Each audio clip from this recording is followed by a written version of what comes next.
Aujourd'hui, je vais faire une de mes dernières créations que mes clients ont le plus apprécié, le homard aux truffes et marron en cocotte luttée. Alors on a blanchi le homard 1 minute dans l'eau bouillante, on a coupé la queue, décortiqué les pinces, puis on a concassé la carapace en petits morceaux et on a récupéré le corail. On met une bonne cuillère à soupe de beurre, on verse dedans 10 marrons, un bouquet garni, on les fait colorer et on les recouvre de 10 centilitres de bouillon de volaille.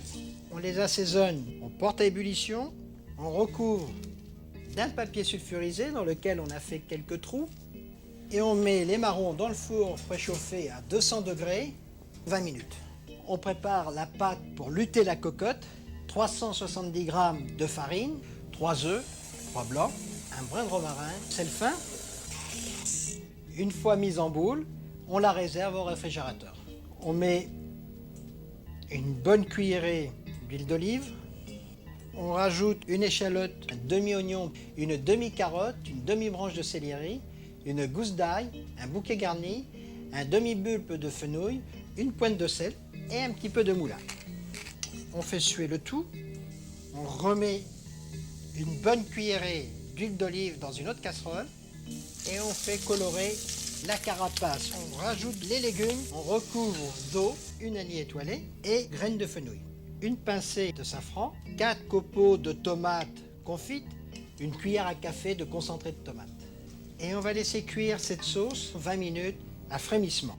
Dans une cuillerée de beurre ramolli, rajoutez le corail prélevé dans la tête du homard.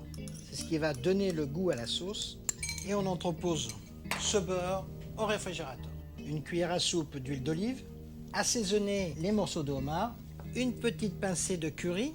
Alors quand l'huile est chaude, on va juste faire dorer la carapace. Alors très important, surtout ne pas cuire la chair du homard.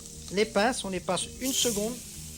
Hop, on a passé le bouillon de homard dans une cocotte en pyrex.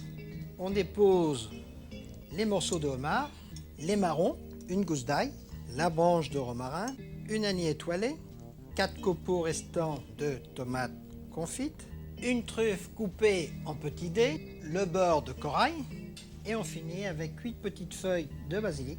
On pose le couvercle et on met la pâte tout autour, on recouvre de dorure, on met dans le four, 250 degrés, 8 minutes de cuisson et on sert directement dans la cocotte.